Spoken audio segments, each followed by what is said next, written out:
Cockroach Janata party ಅಂತ ಸಿಕ್ಕಾಪಟ್ಟೆ viral ಆಗ್ತಾ ಇರ್ತಕ್ಕಂಥದ್ದು ಎಲ್ಲ ಕಡೆ ಒಂದು ಕಡೆ ಚರ್ಚೆ ನಡೀತಾ ಇದೆ. ಏನಲ್ಲಿ ನೋಡಿ, ಇದು ಒಂದು ರೀತಿ ಆಶ್ಚರ್ಯದ ವಿಚಾರ.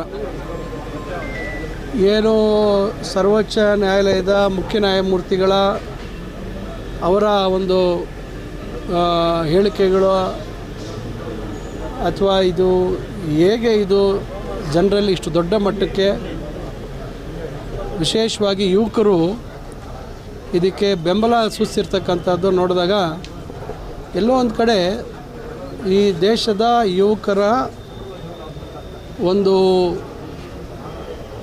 ಅನಿಸಿಕೆ ಮತ್ತು ಆಕ್ರೋಶ, ಇಡೀ ವ್ಯವಸ್ಥೆ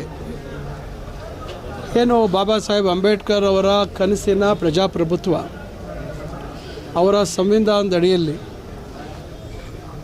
ಈಗ ನಡೀತಾ ಇರ್ತಕ್ಕಂಥ ರಾಜಕೀಯ ವ್ಯವಸ್ಥೆ ಬಹುಶಃ ಎಲ್ಲೋ ಒಂದು ಕಡೆ ಇದು ಎಷ್ಟರ ಮಟ್ಟಿಗೆ ಇದು ಇದೇ ರೀತಿಯಾದಂಥ ಒಂದು ಆಕ್ರೋಶ ಅಥವಾ ಅವರ ಭಾವನೆಗಳು ಏನಿದೆ ಅಂತಕ್ಕಂಥದ್ದು ಇದು ಬರೀ ಪ್ರಾರಂಭ. ಇದು ಯಾವ ಮಟ್ಟಕ್ಕೆ ಇದು ಹೋಗ್ಬೋದು ಅಂತಕ್ಕಂಥದ್ದು ನಾವು ಹೇಳಲಿಕ್ಕೆ ಕಷ್ಟ ಇದೆ. ಯಾಕಂದರೆ ಇದು ಭಾಳ ದೊಡ್ಡ ದೇಶ ನಮ್ಮದು. ಇವತ್ತು ಸಾಮಾಜಿಕ ಜಾಲತಾಣಗಳಲ್ಲಿ ಆಗಿದ್ದ ಮಾತ್ರಕ್ಕೆ ಇದು ಇಡೀ ದೇಶದ ಜನರ ಅಭಿಪ್ರಾಯ ಅಂತ ಹೇಳ್ಕೊಳ್ಳೋಂಥ ಸಹ ಹೇಳಲಿಕ್ಕೂ ಆಗೋದಿಲ್ಲ.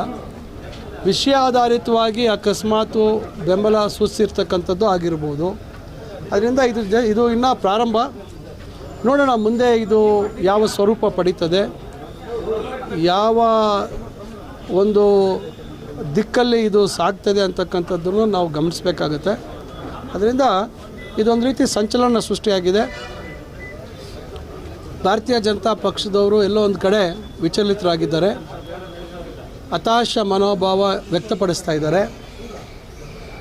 ಎಲ್ಲ ಪಾಕಿಸ್ತಾನದ 45% ಜನ ಬೆಂಬಲಿತರಿದ್ದಾರೆ ಅಂಥೇಳಿ ಸುಳ್ಳು ಒಂದು ಸಂದೇಶವನ್ನು ಅಥವಾ ಸುಳ್ಳು ಮಾಹಿತಿಯನ್ನು ಒದಗಿಸುವಂಥ ಒಂದು ಕೆಲಸ ಮಾಡ್ತಾಯಿದ್ದಾರೆ. ಅದರಿಂದ ಎಲ್ಲೋ ಒಂದು ಕಡೆ ಇದು ಬೇರೆ ಸ್ವರೂಪ ಖಂಡಿತ ಇದು ಪಡಿಬೋದು ಅಂತಕ್ಕಂಥದ್ದು.